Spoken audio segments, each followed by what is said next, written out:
कसाय भावांनो, आजचा जो विषय होता का नाही तो होता तारडाचा. महाराजांना वंदन केलं म्हणलं जुन्या साईडवर जायला लागतंय. सत्तूबाई मंदिरचं काम केलं का नाही त्याचं थोडंच राहिलं बघा. मंदिरचं काम आवरून का नाही तारडाला जायला चालू केलं. साईडवर आलो बघतोय तर काय मालकाने ढीग मट लावून टाकलेला बघा. मग आम्ही पण काय सुट्टी देतोय व्हय. चला तर म्हणलं कामाला सुरुवात करून घेऊया. आज मटेरियल लागणार होतं बघा. 6 ampere switch, 16 ampere socket, 15 watt panel, LED strip मध्ये कन्सल्टिंग साठी स्ट्रिपा, 8 model plate, 12 model plate, 6 model plate, 16 model plate, 10 ampere choke, 16 ampere choke, angle holder, 12 watt panel, 15 one way junction, 2 way junction, 3 way junction. तर म्हणलं switch board तयार करून घेऊया.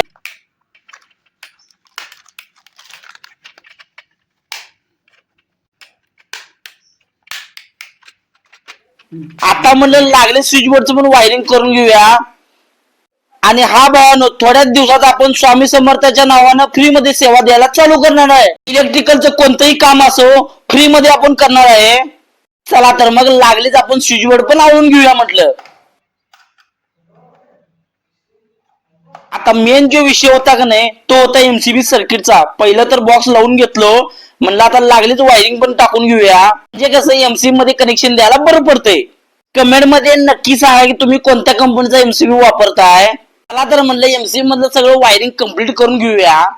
साईडला जे 2 वायरिंग होत्या का प्लस मायनसच्या त्या होत्या बेलच्या. सर्किट सगळं कम्प्लीट करून प्लेट लावून घेतलो. चला तर भावांनो, आजचा कामाचा एंड झाला बघा. इथंच गाडी घेतलो आणि आलो गावात. चला तर म्हणलं जाता आता महाराजांना मुजरा करून जाऊया. तेवढा झाला मित्राचा कॉल. भाऊ म्हटला की नाश्ता करूयात. पहिला तर आलो 332 चौकात. तडकरांच्या गाड्यावर आलं का नाही मन आणि पोट हे दोन्ही भरते बघा. हे दादा का नाही नेहमी हसत असते बघा. 332 चौकात आलं तर नक्की ट्राय करा आणि जाता आता लाईक करायला विसरू नका भावांनो.